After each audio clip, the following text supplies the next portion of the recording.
distinct honor to introduce our guest. This man, like I said, he has known me longer than anybody on the podcast. He is your reigning and defending EHW Tag Team Champion and your reigning and defending HWF Tag Team Champion. He's the $1 Million Mohawk Artist, the man with a plan, the lacerator of Lewisburg, the beast of Bollesburg, the ass kicker of Altoona, the man, the myth, the legend, R.D.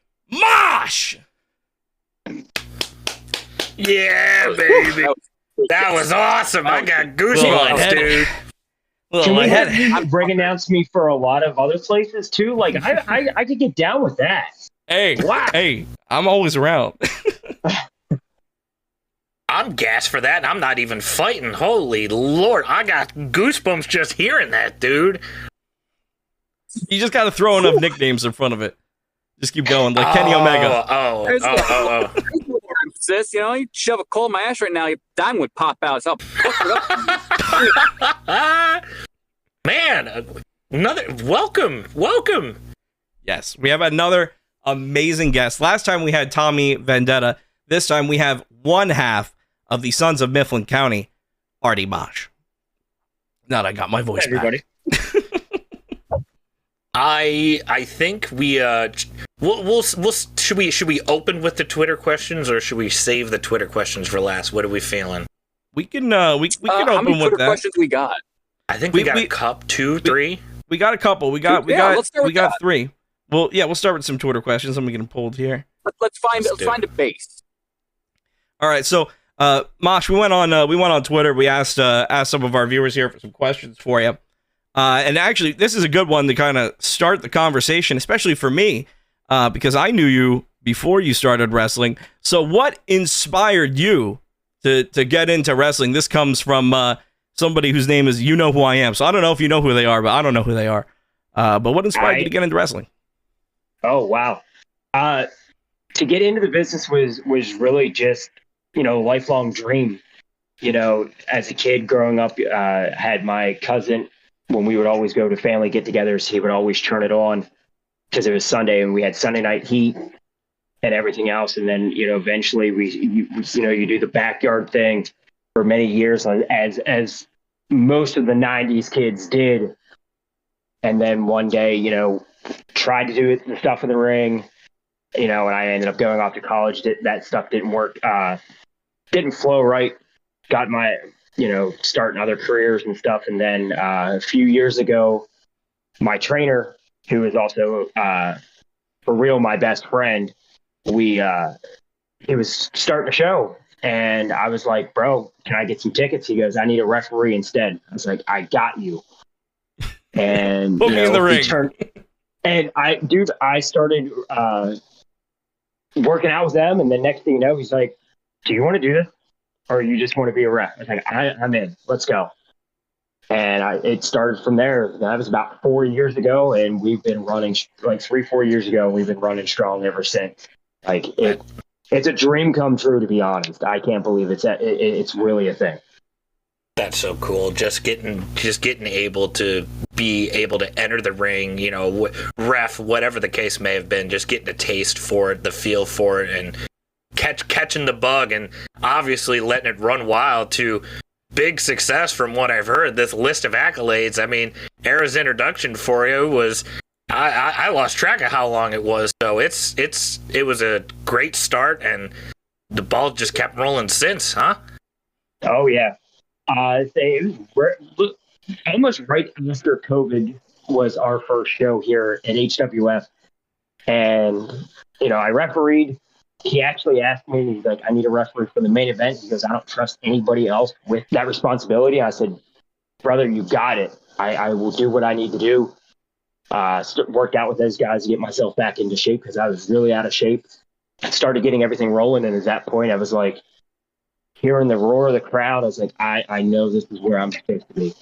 And not a lot of people can say that they found where their heart, their body, their soul, their mind is meant to be.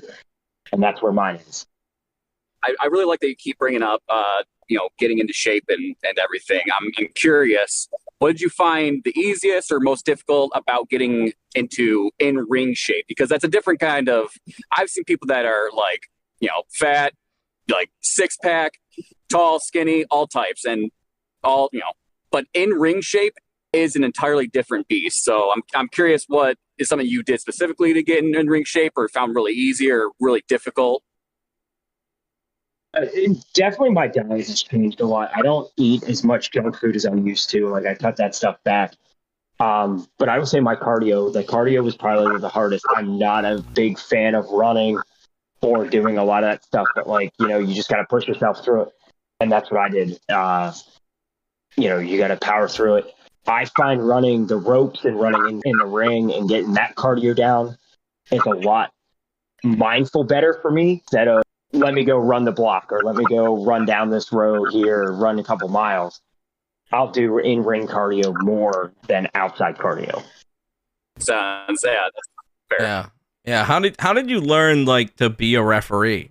Did they just pull you in and they're like, you know how a wrestling match is supposed to go, or did they teach you?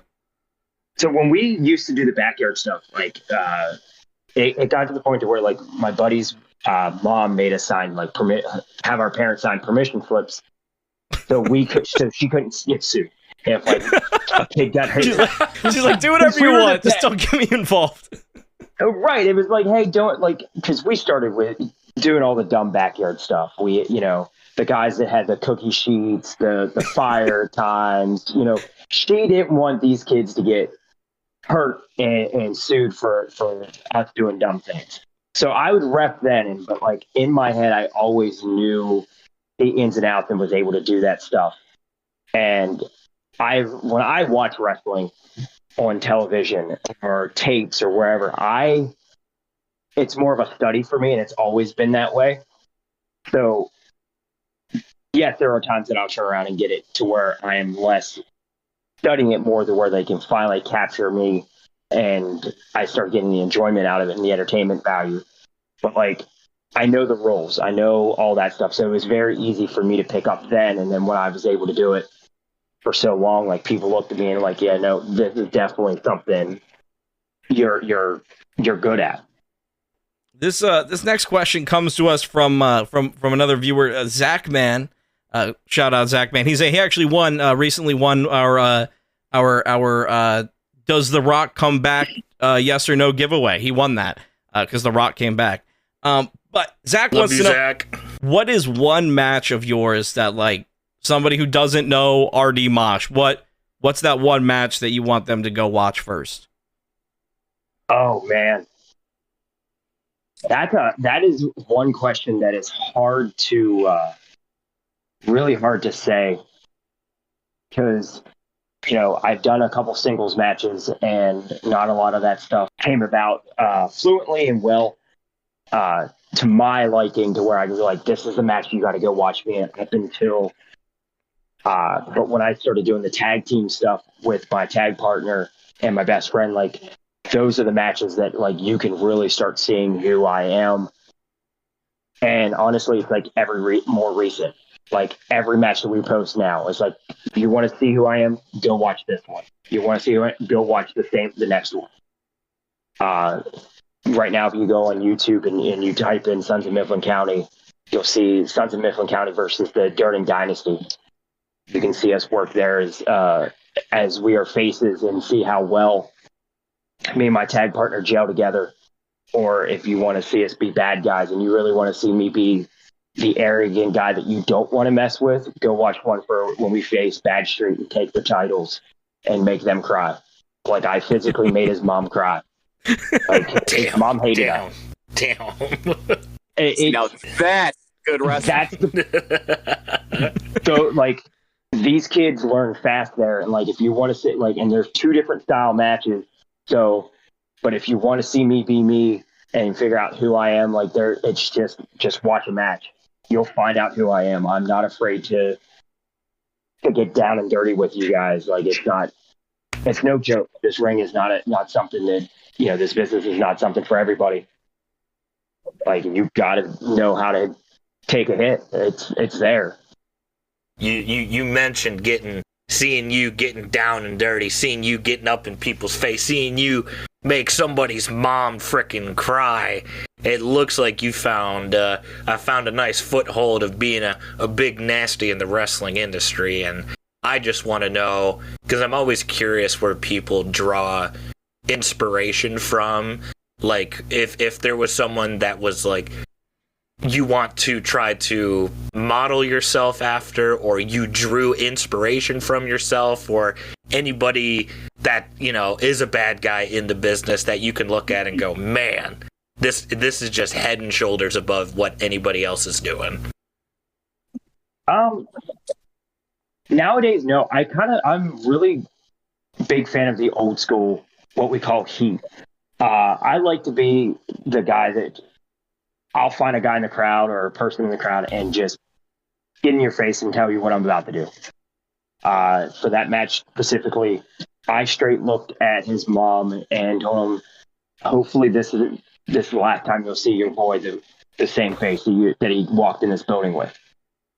Because I'm about to rearrange it. I will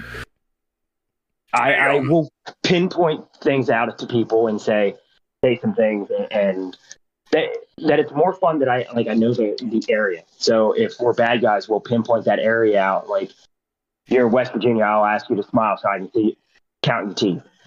You know, the stereotypical type of different places, just because it's easy. It's easier to draw into that crowd that way. But if you're baby faces, then you start playing into the sports games. Like, you go to Philly, you start wear something, you know, Philadelphia Eagles or Pittsburgh or anywhere like that. You just play into that crowd and do what they love and be part of them, and they'll love it. Or you go and hang out with kids. For idols that you see on TV that I mimic a lot of that is like how Cena, as a good guy, would do that. Or Mick Foley would get the cheap heat and pop for the local crowd and call out the name of the town that they're in. Like, that's the good stuff. But like, as a bad guy, it's just, you just know how to poke the buttons, like The Rock used to as the bad guy, or even how the Iron Sheik used to also use his heritage and poke that bear that way. It's the easier thing to do, but it's so fun. Absolutely. I love a good bad guy, and man, oh man, making somebody's mom cry, it just gives me a reason to want to check that match out, man. That's enough for me. So. You know, you mentioned your tag team partner, Matt. You've won 4 tag team titles, right? Like 4 championships total? Yeah. Matt, TRK Stokes, and I, the Sons of Mifflin County, we have won 4 separate. We've done it in PWX, we've done it in EHW, HWF, and EPW. Damn. Whew. All 4. Okay, all 4 different locations. One's in Pittsburgh, here in Lewistown, Jim Thorpe, PA, and then also was McConnellsburg, PA as well. So just all of Pennsylvania, basically. Yeah, pretty much. We've at this point we have chalked it up to being that we've wrestled in every corner of PA, and by the beginning of next month, we'll be able to chalk up another state on our bucket list. Oh damn! So, but how does that change between like a singles match and like the? I mean, obviously, Matt, you get you work with Matt and you get to you have tons of history and experience with him. Like, how does that change when you're in the ring with him versus being in the ring by yourself? Well, the way the match works is really different. Knowing that you have a partner there that has your back at all times. He's able there to do what he does as a partner, or vice versa. You say you end up doing something wrong or rock your head, he's able to jump in and do what he's got to do to be able to have my back, make sure I'm safe, and continue the match and make sure we do what we got to do. versus a singles match, you're out there by yourself. If you're not in the shape for some of it, either side of the coin there for either match, you're going to lose it fast. But tag match, you can, one of you guys aren't feeling well that day, you're still be able to, tag in and out, be able to get one guy in a little bit more than the other and help out. But your best for me is tag team, because that's what I grew up with. So I personally like one more than the other. Yeah, you got that specialist. And hey, like I said, the Sons of Mifflin County are all over Pennsylvania, so it seems to be working out. Oh yeah. I heard you mention with the plans to expand to adding another state to that list. Do we get a little inside scoop of getting to know what that state is? Because both FGK and myself are Michigan men, so maybe a little trip up north? Question mark. We're actually going to go to Virginia, which is there you go. Which is kind of Opposite cool. direction. So for the state of Virginia, to be a professional wrestler or a lot of different stuff, like most states have their state athletic commission, you actually have to, but there in Maryland that I know off the top of my head, you actually have to get a license for. So that's a big achievement to where in our bucket list that we were able to say, hey, we had to go get a license to be able to perform in this state. Wow. That's actually, I did not know that. That's actually really cool. I had no idea there was a professional wrestler license. Well, it's not a professional license for a professional wrestler. It's to do anything underneath the state athletic commission. Oh, okay. So, like boxing, mixed yeah. martial arts, anything of that nature, you have to have that license for. And they make sure it's a big wellness check. They do your physicals and all kinds of stuff before you're allowed to go out there and do anything of that nature. That's cool. I had no idea that even existed. I thought they just didn't give a shit. Yeah. I thought it was just like, hey, have an ambulance, I guess. And Yeah, so no, different states have different rules. Like Delaware and West Virginia don't have certain like really high big rules and everything else that they have to follow. But Maryland is very strict, and so is Virginia for that matter. Here in PA has a good set of rules. Like we have to have a doctor on hand, physically there at the show. They have to sign the paperwork. The promoter has to file certain paperwork and everything else. Just being able to hear about all those different rules and regulations and stuff that, the normal fans obviously aren't going to ever consider because they're just there to see, the performers perform. But having all of that kind of on hand and various doctors and what have you, it's always stuff that you don't ever consider. But when you hear about it for the first time, obviously it's like, oh, that does make sense to have. It's like, I do get it now. what, you mean there's actually a doctor watching those death matches? What? You mean they don't just let them bleed forever? Impossible. I'm always big on area myself because I love seeing just so many different types of fans kind of essentially perform, for lack of a better word. For example, like when WWE goes to overseas, like they go to the UK versus going to Saudi Arabia or Berlin or Puerto Rico, and how it's so vastly different from like a Chicago or a Philly show. Is there anywhere that it could be somewhere that's like a pipe dream, or somewhere that you have gone, or somewhere that you want to go?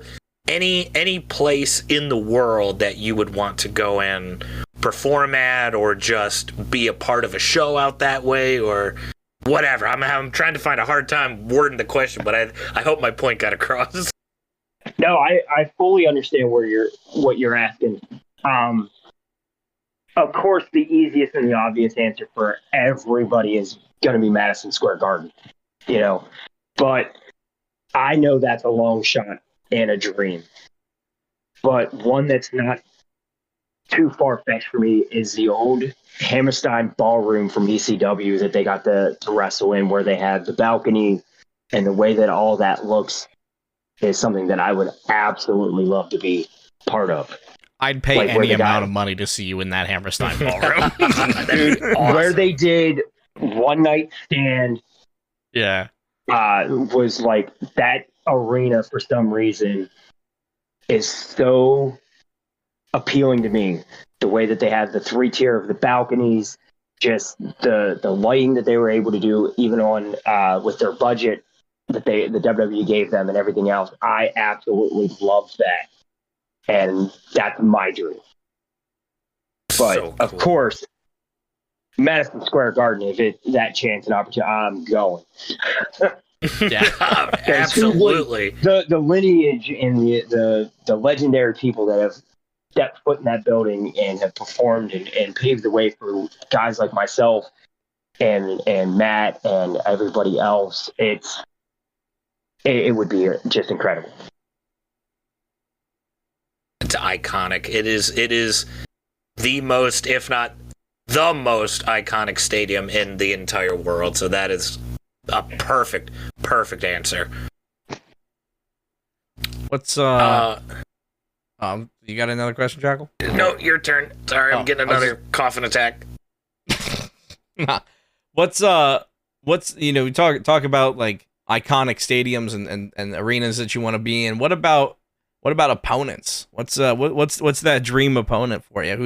Who's the keys dangling off in the distance that you're reaching for? Are we talking names, or are we talking guys that are on the indie scene themselves? I mean, whoever you want to call out. Well, Matt and I have a list of people here on the indies that we would love to work with. Guys like Dog Nation, Team Baby Daddy, South Philly's Finest. Those 3 teams off the top of my head that we've talked about. We were like, these guys we know are very top tier in the indies around us here in PA. Never Fall was one of them that we got to work now over 4 different times, and they were the ones that we took the HWF tag team titles away from, and they were undefeated for 64-0. Like 5 years that they ran and never were defeated, and we were the ones to be able to defeat them. Damn. Guys like that but if we're talking names that we've seen on television that are still out there doing stuff, him and I have laughed and joked, and it would be an honor to be able to step in the ring with the Hardys. They're still out there doing things. Yeah. We would want to do that. Guys like the Motor City Machine Guns that are debuting tonight on SmackDown, stuff like that. Like guys like that would be amazing. You think Sons of Mifflin County versus the Young Bucks? You think you can take that off them? Well, they gotta have a match first. Yeah, it would be fun. Young Bucks are doing great out there today. AEW's doing what they can do. But like I said, for us, is the young kid in us that is yelling, "Oh yeah, we want the Hardys," because it's who we grew up watching, and it's guys like them. Yeah, like who's more synonymous with like kids emulating stuff in a backyard than than the Hardys and the Dudleys? I think every kid who had a wrestling phase at one point at least attempted to do a Matt Hardy leg drop or a Jeff Hardy swanton bomb on their trampoline. Oh yeah. Whatever varying degrees of success might have you. I feel like everybody at least had to try it once. You gotta put the cushions down on the couch and jump off. You gotta kick it onto the floor. Wrestle the teddy bear. It's not even that. Who got in trouble in school yelling "ho"? But we were not yelling at somebody calling them a ho. Yeah. We were doing the Matt and Jeff Hardy ho before we dropped the leg. Doing that, my mom's telling me, "Would you get your finger guns out of your mouth?" It's like, Mom, I'm not even gonna do anything. I know. I just don't want to see that visual, son. It's like, Mom, come on, man. Oh, the attitude era that got us in so much trouble as kids. Oh yeah. Yeah, no, any time it said like don't try this at home, that meant 100% try this at home because you're going to be cool with your friends.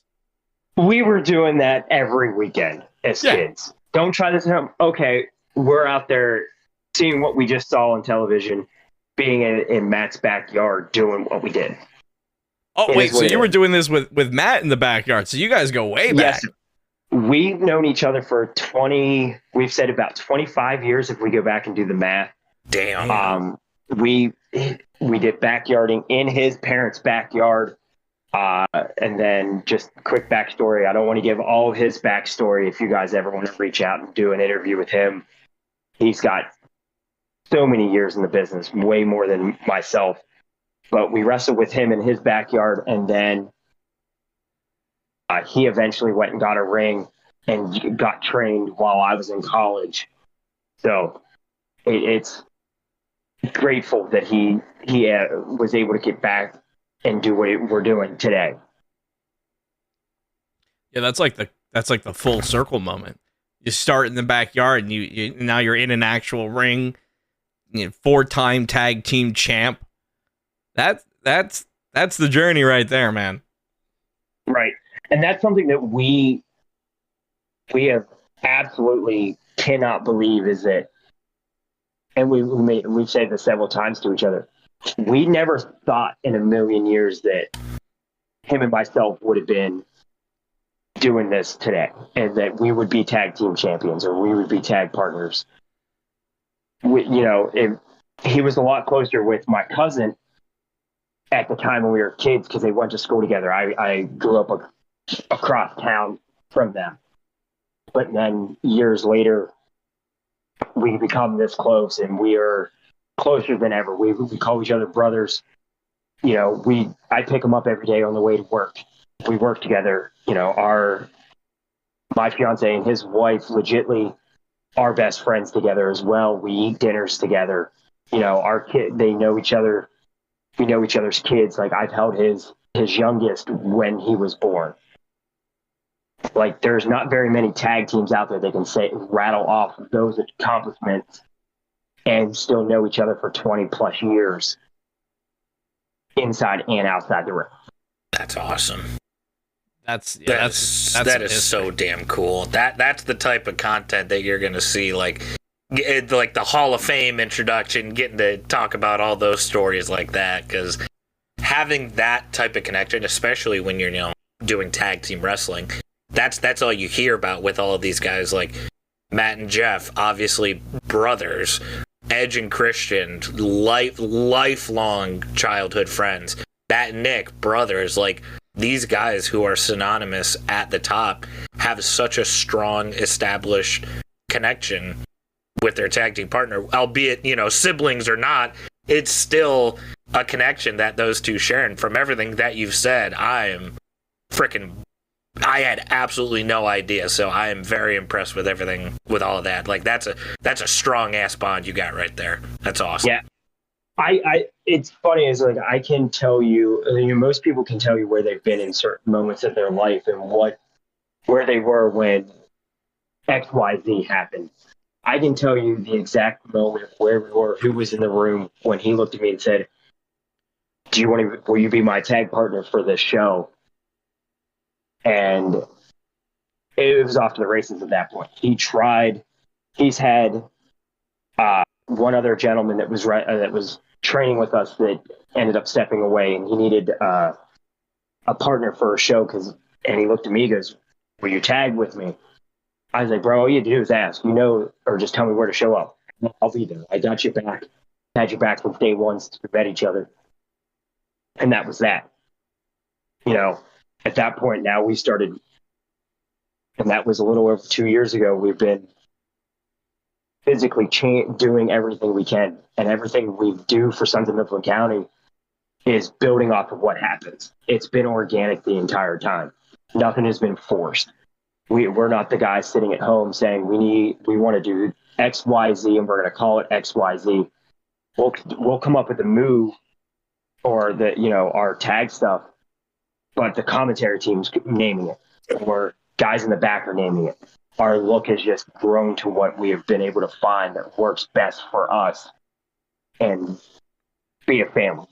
That's our biggest thing. Yeah. Like you hear all the tag teams out there that, we're like a brotherhood, or we're just this gang or whatever. Legitimately, when you look at the core of it, we are a family. And that's just that. There's nothing that can rip family apart than anybody. I like that. You don't talk about it, you are about it. That's cool. That I feel like that makes such a big difference, because I haven't had multiple interactions with a lot of indie wrestlers. It just sort of, it's like they're trying to tell you one thing. It's just, you can, just by sort of looking at them, they're kind of blowing smoke a little bit. But just hearing everything that you're saying, I'm on board. Like, I'm a fan. I'm watching the matches. I'm doing everything. Sucks ass that I'm all the way in Detroit, but still. Gotta get you over here is what we gotta do. True. You come over here, you hang out with Justin a little bit, and y'all come to an EHW show, or make your way up here to Lewistown and watch us wrestle up here. Hell yeah, baby! I'm on the way. Let's do it. You're talking about being about it. I know. The day that this episode comes, this interview's coming out on October 26th, which happens to be a title defense for you at the Haunting at the Coliseum. How do you like prepare for that? Because I mean, obviously, that preparation is going to be different than your go out and beat up these two jabronis. Like, how do you prepare to defend your tag team titles? See, you say that it's not like I go out and beat somebody down. It actually is just that. I'm not going to change. Okay. Just because we are the champs, I'm not going to change what we do and hold myself on a different level. Yes, I am on a different level now because we are the tag champs, and that gold is around our waist. But when I step in that ring and the referee takes our titles and holds them up in the air, to me, it's still like I'm still needing to become the tag champs again. So I'm going to put, the car in full 4-wheel drive, pop it into 6th gear, and I'm going. Good luck stopping me. Yes. We're not going to hone it in. We're not going to half-ass anything. No. Every match is like it could be our last match. Our titles are on the line every match, regardless if they're ours or not. We're going to show you what we're here for. I really like that mindset. Yeah, it's like that. It's like that mindset of going 1-0 every week. It's like you just start over, do it again. Yep. I always look at it as this way: is like you're only as good as your last match. So if you guys come up and are here to see something, and I go out there and I have the worst match of my life, that's the night that you're going home saying, well, he's not as good as I thought he was.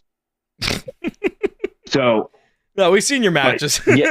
But you've seen that stuff, but like you see it live, you're like, oh, they could have rehearsed a lot, or he's kind of had, XYZ excuses. No.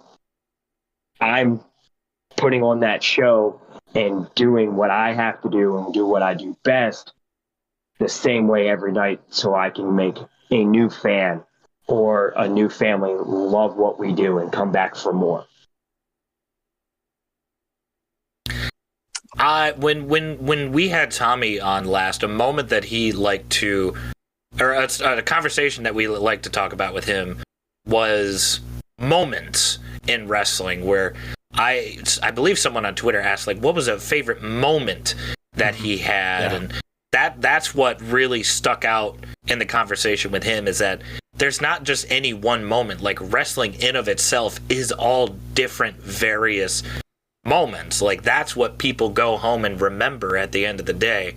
sure, the athleticism and the spectacle of it all and the violence, gets people in the door, and obviously it's very entertaining to watch, but you're not going to go home and remember like, man, that moonsault that they did was really cool, or boy, oh boy, that DDT really got people up and moving. Like, it's the moments. And what I want to know from you is there a moment that you've had wrestling that sticks out in your mind? Is like, oh yeah, people are going to remember this one, or maybe a moment that really made you a fan of wrestling and it's like, I have to do this, I have to be a part of it, or anything along the line? I have a few, and there are various times in the timeline. Probably one, biggest moment of knowing this is where I need to be would probably be my first night refereeing and being able to stand in the ring and hearing the crowd and go, yep, I need to be a part of it. I'd say moment one. Moment two would be the night that would be my first match. Going out there, and reluctantly enough, I actually was against Matt, my tag partner now, with the guy I had my first match with. He's also my trainer. We go out there, and after the match, he gets on the mic and he goes, sorry for my language. He goes, what the hell? This kid just took me to my edge, and this is his first match out here. But, I have one big moment that will forever synonymous. It doesn't involve a ring, or it involves the ring, but it doesn't involve being in a match per se. It was the night after we won the HWF tag titles, because the HWF is my home promotion. Almost 300 people in attendance watching. My parents are there watching. Takedown Never Fall for the first time. But after that bell rang, I had some little backstage talk with Matt and got him to help me with a little surprise. I actually got to propose to my girlfriend that night. So, Hey, there you go. That moment, Awesome. That moment, yes, it's not in a match, but that moment will probably be is like the top tier, because of it being inside the ring and the way everything fell perfectly into place was probably be high on my list. And it'll be a real wedding too, and not one of those dumb WWE ones. Right.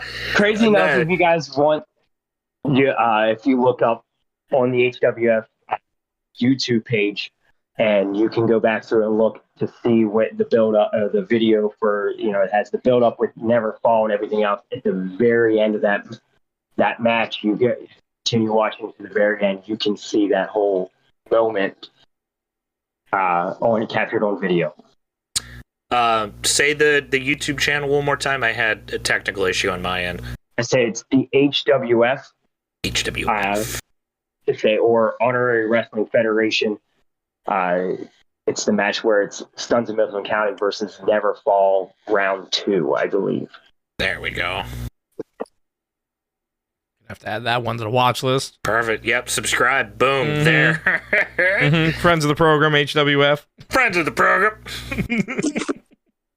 So I'm curious. You're bringing up all these matches and everything, and how you take them. I'm. This one kind of is like a 2-part question.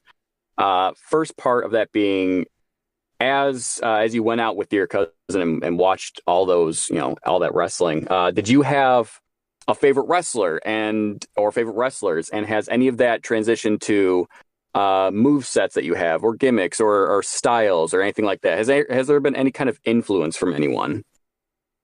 So as a kid, of course, and it's weird saying this now, is like I actually was a big mid-card fan. Okay. As a kid, I wasn't able to, stay up too late to be able to watch a lot of the main event guys, because they were on past when technically we were supposed to be in bed to go to school the next morning. So I watched a lot of the lower guys. So like my favorites growing up was like Matt and Jeff Hardy, I watched a lot of the tag team scene at that point because they were always the mid-carders. Van Dam, you know, I'm going to say his name, and I know it's very controversial to say it, but Chris Benoit and Eddie Guerrero and Dean Malenko, I loved watching all those guys perform. And a lot of their movesets I've picked up and started doing. It's a very confidential move, but I do the flying headbutt. I don't do it every night. Wow. But I do a flying headbutt. I enjoy doing it. But the way that they do a lot of the chain work, a lot of the mid-carders that actually worked was what I like now, and I still like to progress and learning even more as my career keeps going. Okay. What made you first want to do the flying headbutt? I'm curious. It is quite the controversial move. You don't see a lot of it, especially now. Maybe like Bryan Danielson still pulls it out. Besides that, you don't really see it on a lot of wrestlers. So I'm curious, what was that's a kick-ass move. I want to try that one. Well, Justin can vouch for this. I've had a mohawk for many, many years. Oh yeah. Yeah, it's glorious. So the character first originated being the headbanger. So I'm going to say I was using Al Snow's headbutts to where he just double unhooked you and bashed his face into your sternum and everything else. And I was like, you know what? Chris Benoit's flying headbutts right there.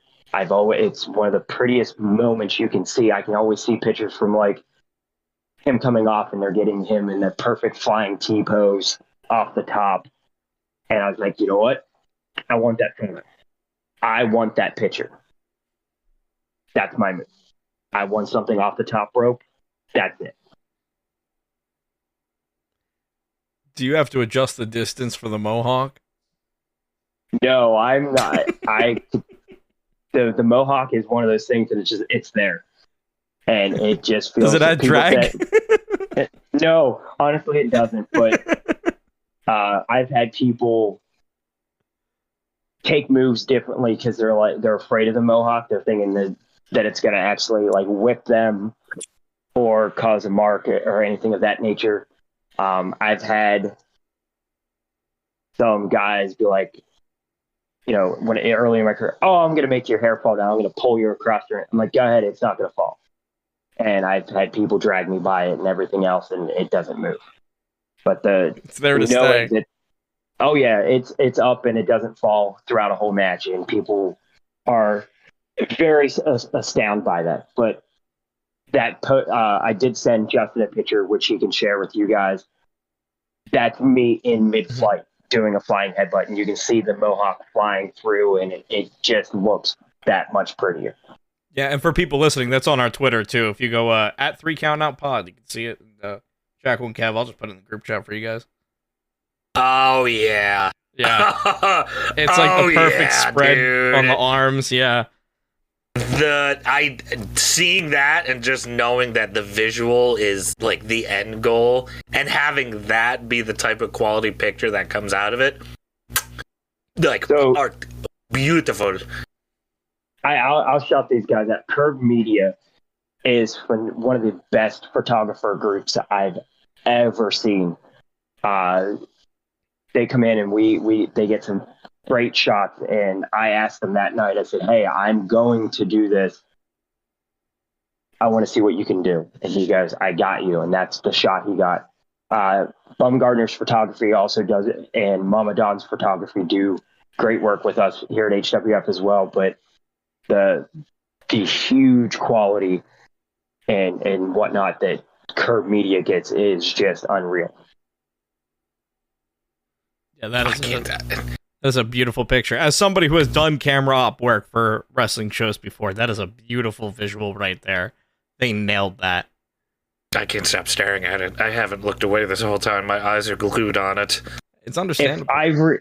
If I remember correctly, and not to blow things out of proportion or anything, in that match, I actually had the gentleman about 3/4 of the way across, and a couple of guys in the back one of Matt's trainers were back there.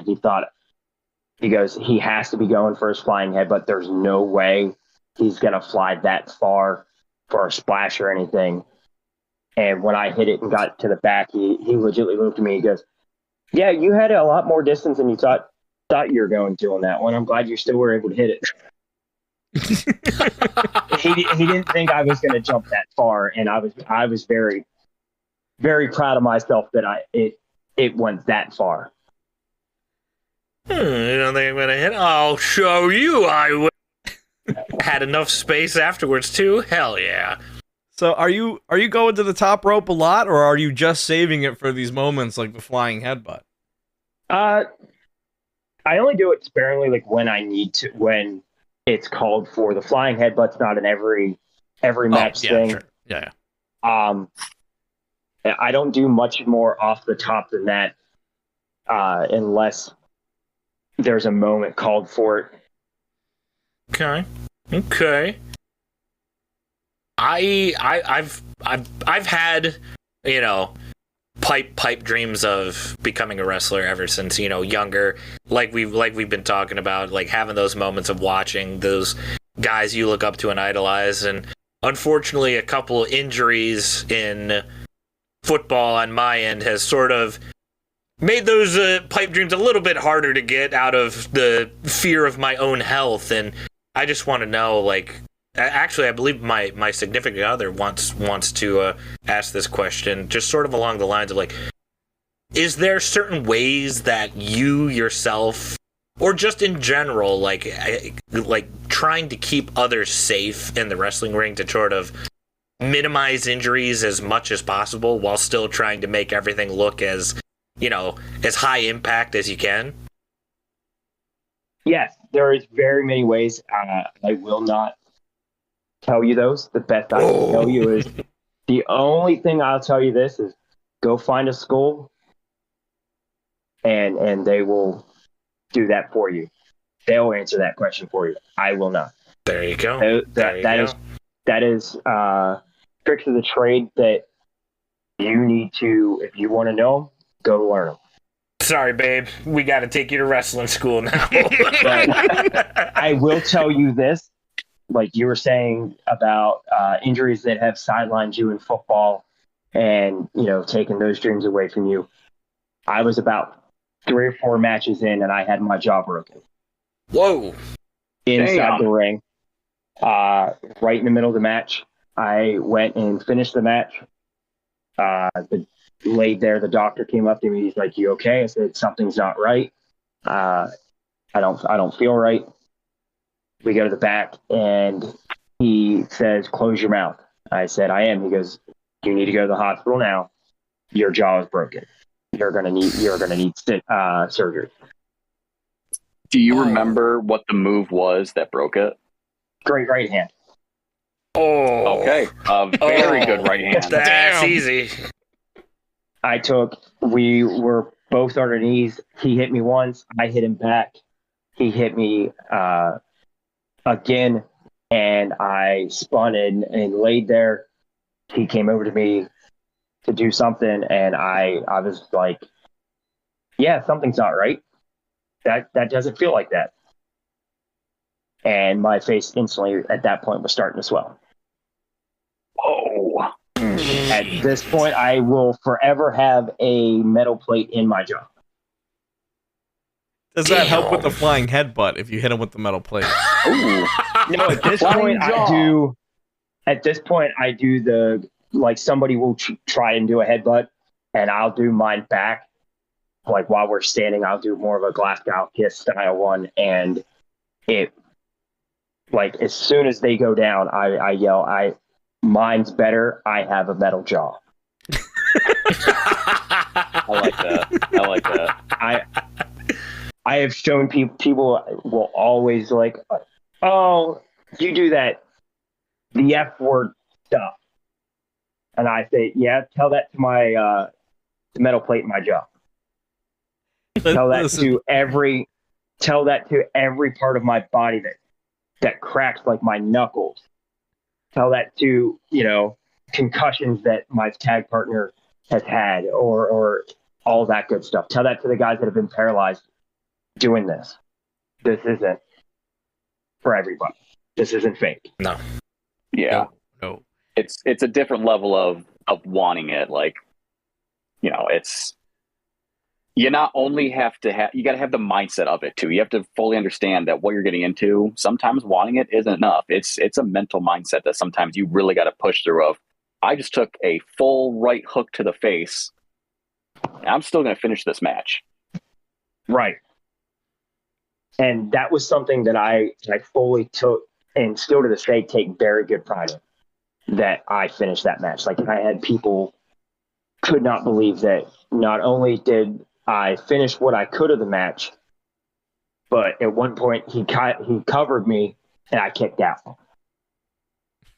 That was your opportunity right there to end it. Yep. I kicked out and I was like, nope. We did the finish and that was that. That's Still awesome. going, still moving, still grooving. Just take a licking and keep on ticking. I love that. Obviously, you know, if it was much worse, of course you gotta. But hey, I can respect that. I just, man. Oh my God, I can't. Oh, excuse me. Hold on.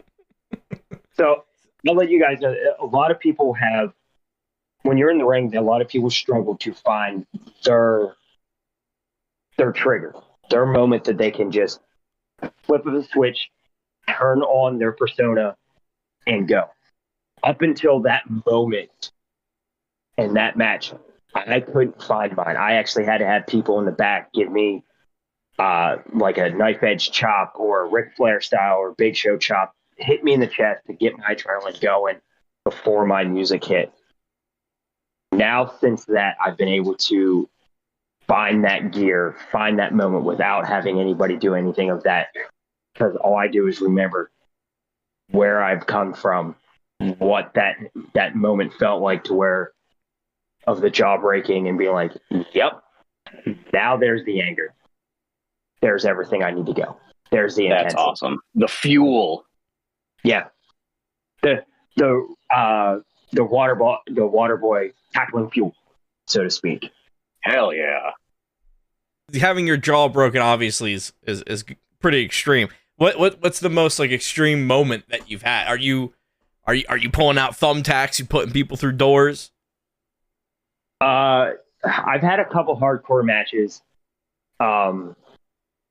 Nothing too crazy, I'll say that. There's no death match in my books, and I don't want to do a death match. That's fair. I don't blame you. I'm not one of those guys for that. I like to work. But when the time in the story calls for it, I will do a hardcore match. I finished a match on the boards. You know, we've ripped the ring completely apart down to the bare bones of it and finished the match there. I have kendo sticks. I've taken a superplex off the top rope into Legos. In the Legos? I've gone You're through the second person we've talked to that's had the Lego spot. There's a friend of mine, Thickened, Nick, he does it into the Duplo bigger blocks. And whatnot. Fucking Duplo blocks. And I was like, all right, bro, I got you. I'm gonna do the smaller ones because Duplo blocks I don't have access to. But I'm like, I'm taking your spot from you because I've seen him do it. Like, I'm taking your Lego spot. And we were in a company one night. We were told some things backstage that really rubbed me and the one of my partner the wrong way because it's one of the guys I trained with. And we were planning on going out and do this hardcore match, and we looked at each other and was like, okay, let's show these guys what we can do. So he does some crazy things, and I won't do these. He took a cookie sheet and lined it with tape and had thumbtacks all over this pie pan. Huh. And I pulled it out, stuck it on his back, and double foot stomped it,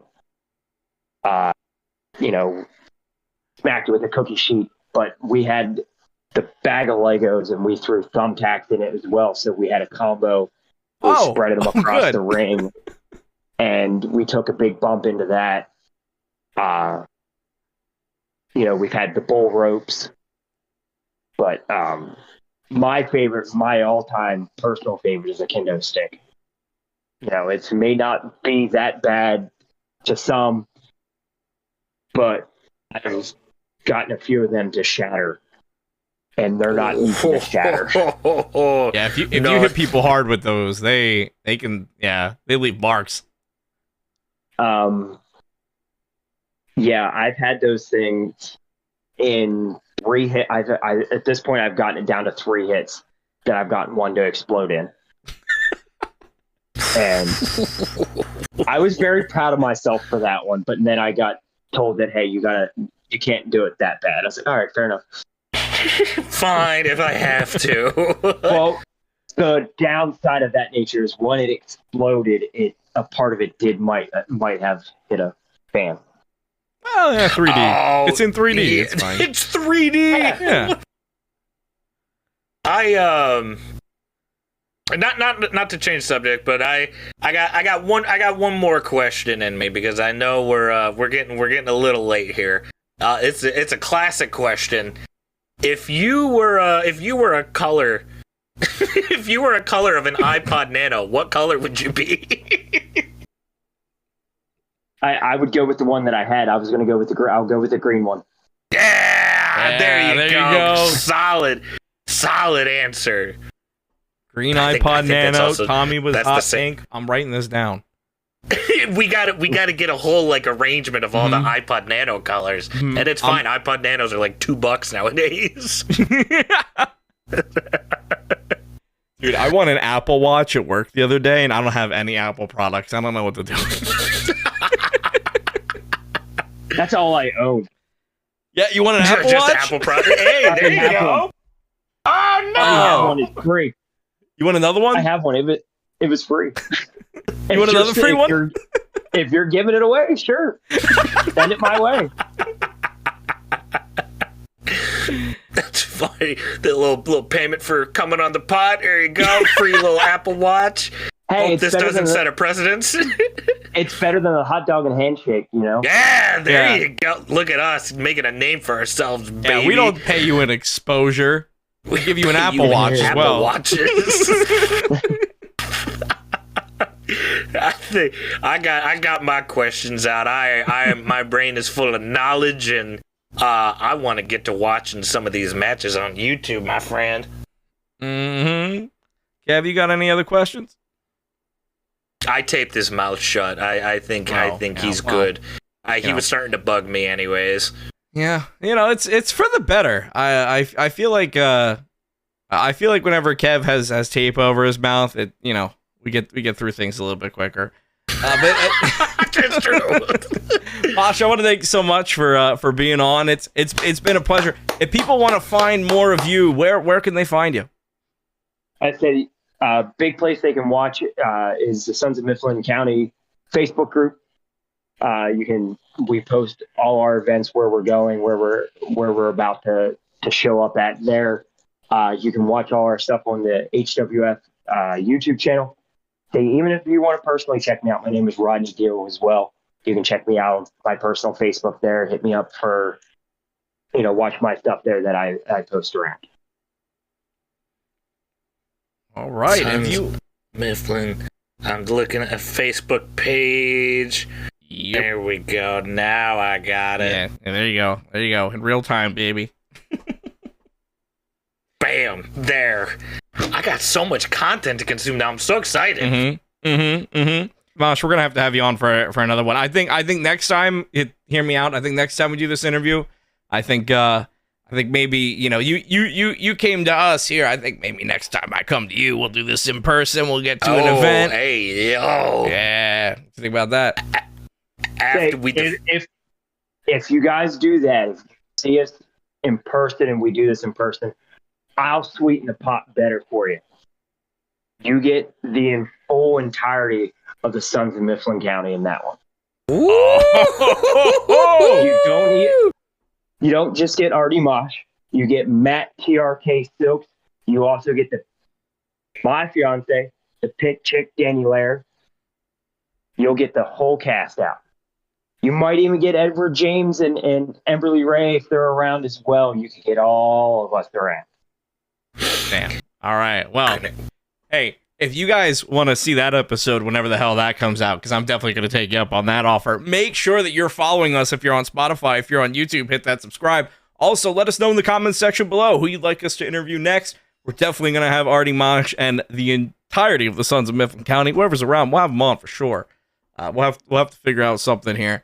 Also, make sure you guys are subscribed to the YouTube because we got videos coming out now. We got Jackal going through, watching the one that just came out. Jackal was was I laughing at the Cowboys losing?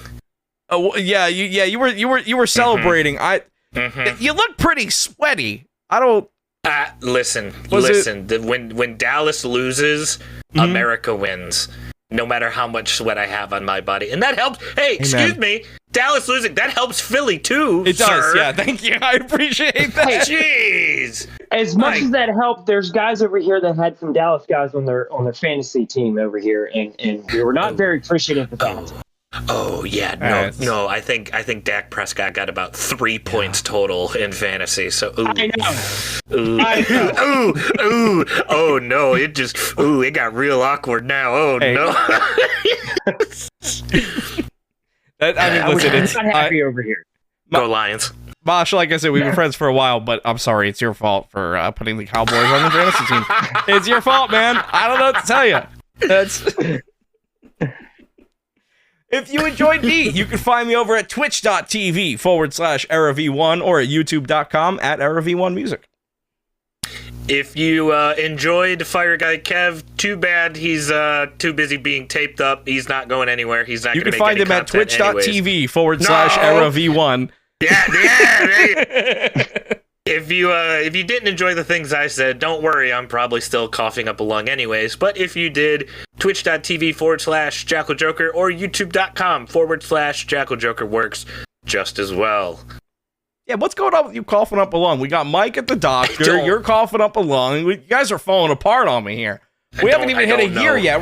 This is once a week. We're on 42. We got 10 more of these left until we can at least take like 1 week off. We got to at least hit a year first. It's okay, Doc. I got the antibiotic. I got the HGH. I'll just shoot it right into my throat. I'll be fine, Doc. It's okay. It's all good. The CTE hasn't kicked in yet. We're fine. Well, only we can help speed up the CTE a little bit, maybe. Well, I got a headbutt that will work. Oh. Ooh. Oh no! Oh God! Kevin's moving. Kevin, no, Kevin! Kevin, get off! Kevin, move! You're on top of me. Oh, you big heavy boy. Oh, he's put on a couple pounds. Oh, it's a good thing nobody's going to the top rope right now. I think I'm safe. Oh, whoo. Yeah. Mm-hmm. Yeah, you just stay right there. Mm-hmm. Nope. Kevin's not moving. Man, you have gotten fat. Holy shit. Oh, Artie Mosh heading to the top rope. No, wait. Oh, what's he gonna do? Mosh, think about it! You have a family! Oh my God! Flying headbutt off the top rope! Oh, my head! For the love of God, cover him! Oh, he's got him covered! We gotta 1, 2, 3, and still! Artie Mosh. A little Tweety bird circling around my head right now. Oh, Jesus. Oh, man, that's the thing, though. The mohawk didn't touch me. My goodness, and it's still in perfect condition. Would you look at, no, I'm looking at a wall. Oh, he's behind me. Okay. And still, Artie Mosh. A little Tweety bird circling around my head right now. Oh, Jesus. Oh, man, that's the thing, though. The mohawk didn't touch me.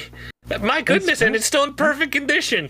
Would you look at, no, I'm looking at a wall. Oh, he's behind me. Okay.